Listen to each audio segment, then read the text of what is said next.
Good morning.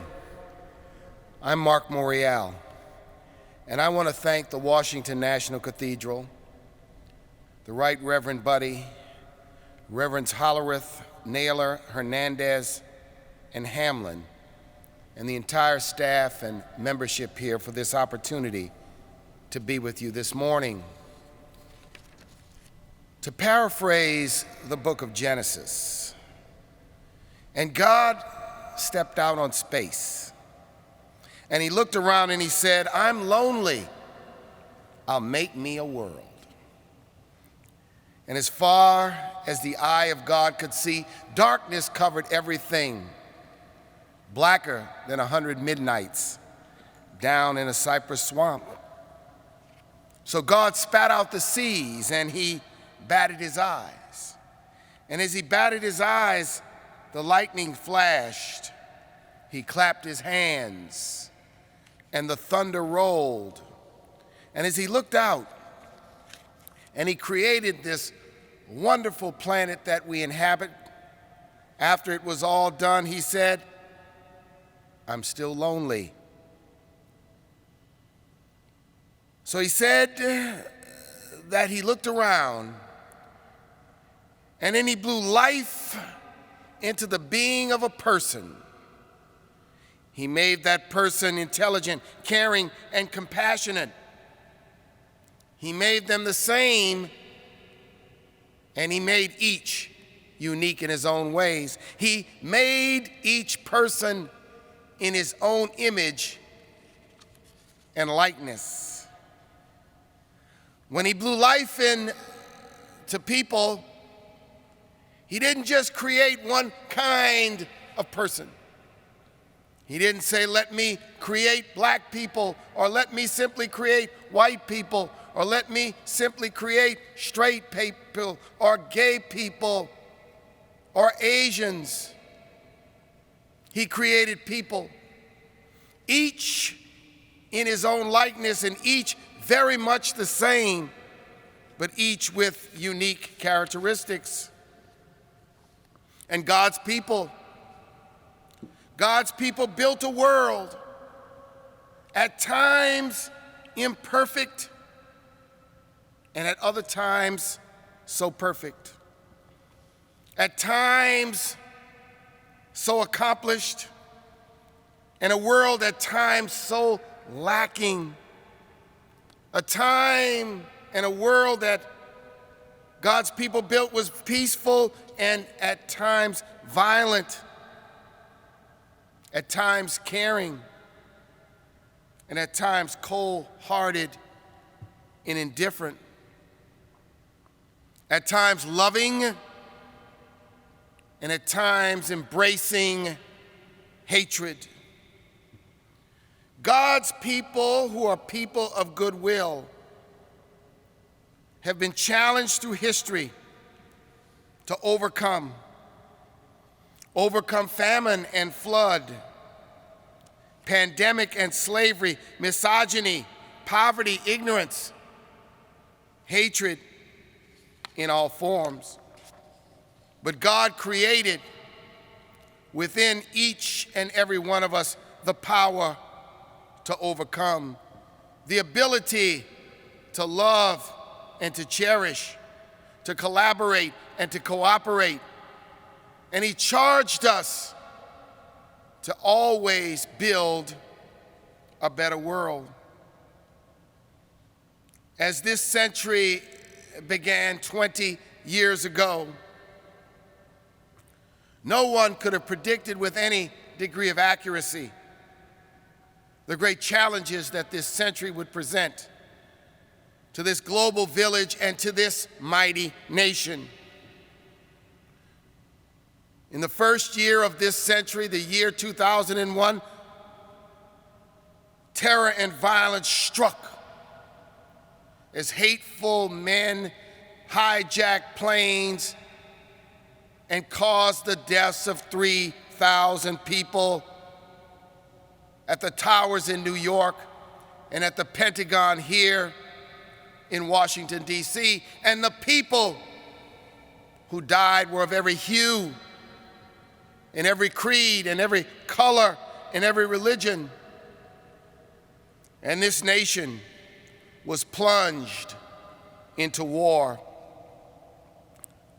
War in Afghanistan and war in Iraq, at a cost of lives and a cost of billions of dollars. And then in 2005, Hurricane Katrina hit my beloved hometown, and 2,000 plus people died along the coast, and its companion Rita, and later, years later, Superstorm Sandy and the Puerto Rican hurricane.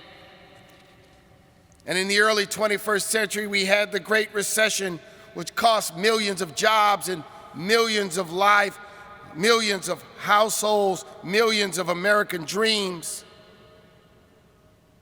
And then Trayvon Martin to George Floyd reminded us the awful violence of racism. And in these first 20 years, we've seen the rise of dictators.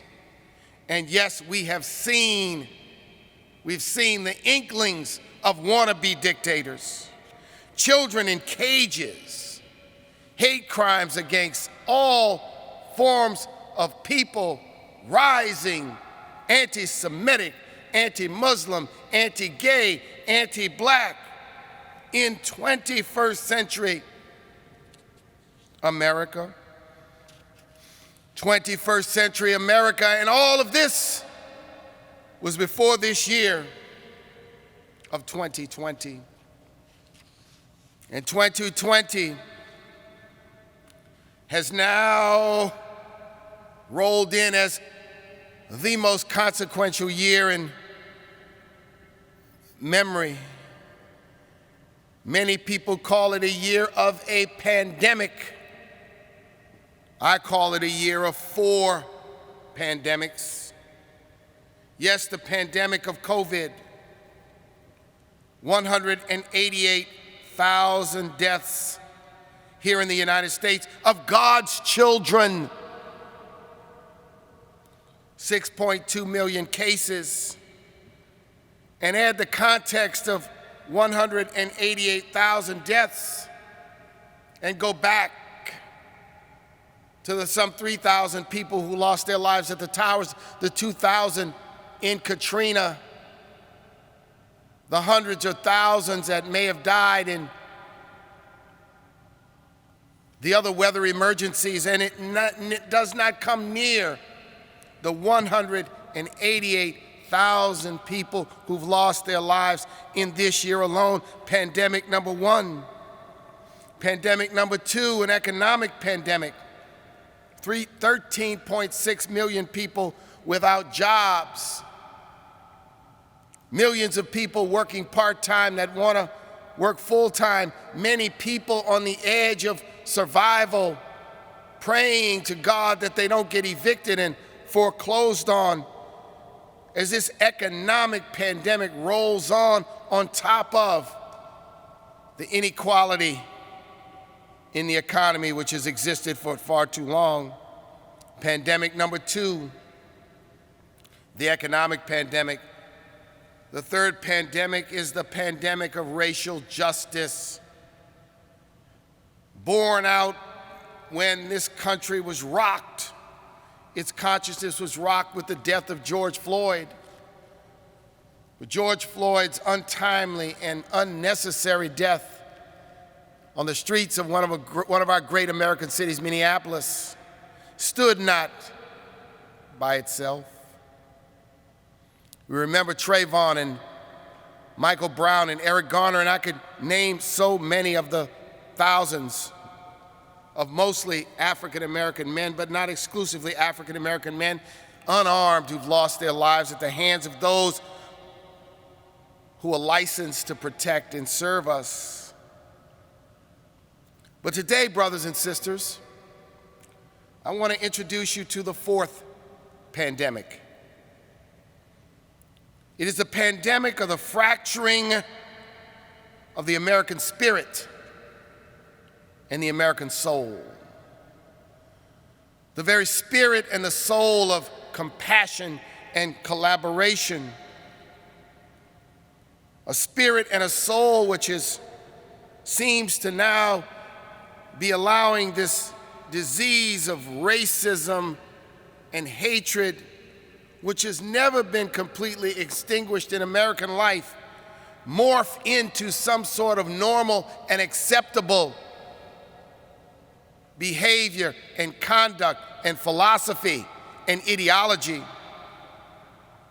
This pandemic of the American spirit and the American soul, this racism is a cataract. It's a disease of the soul. And I submit to you on this Sunday of the day before Labor Day, where we acknowledge all of the working men and women all across this land, that this nation must cure this fourth pandemic in order to be able to confront the first three. The deficit of spirit in America, the notion that I need not care about someone because their race is different than mine. But it goes beyond those who slur and those who taunt and those who kill. It also goes to the apathy and the indifference and the silence of far too many in this nation. The apathy, the indifference, and the silence that stands by while this disease formats and threatens to tear 21st century America apart at its seams. We know the story of 60 years ago when not only Dr. Martin Luther King, but many people of faith, many pastors across multiple denominations decided to come out of the comfort of the pulpit and come out of the comfort of the pastor's study, to come out of the comfort of the constraints of the institutionalized church and lead movements for moral change in America. Well, we are once again at that time and at that point. We're at a time and a point when people of faith, where God's children, where leaders of denominations and faiths and religions across the board must step up to help this nation redeem its soul, must understand that morality requires, that right requires that we be a generation, as John Lewis counseled, of good troublemakers. We must make good trouble. You must make good trouble in the suites of America, if that is where you work and that is where your influence lies. We must make good trouble in the streets of America, as we've witnessed a new movement of Black Lives Matter, which has brought together young people in a glorious way, never condoning violence, I would not, but recognizing that the overwhelming number of people, they are there in peace to fight against violence, and they are good troublemakers in the streets of America.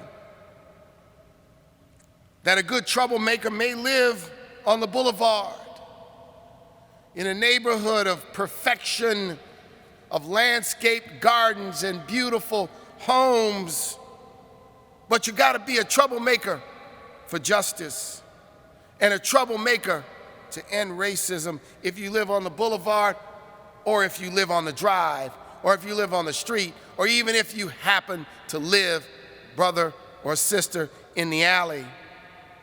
Must be a good troublemaker in the church and in the schools and in the universities.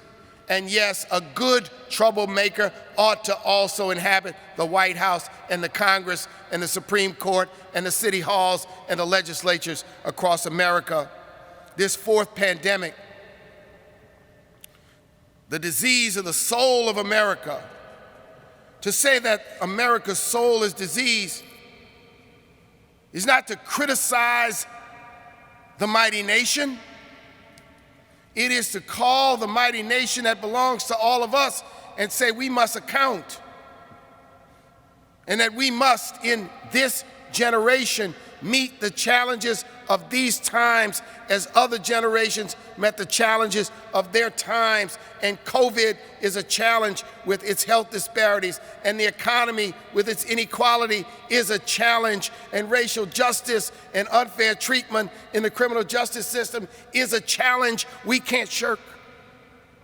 We can't be spectators. We can't watch from the sidelines. A good troublemaker means we will work from can't see in the morning till can't see at night until no one is hungry, and no one is thirsty, and no one is ill-housed, ill-fed, ill-clothed. So in this time, no child is at home without broadband connection and a computer so they can simply do their homework. Racism of the soul must be purged, excised, buried, and destroyed by our generation, because it is the challenge and it is the cause of these times. I offer to you the idea that in a time like this, the question becomes, do we have will and do we have courage? It is not a time of whether we have intelligence or resources or money or wherewithal.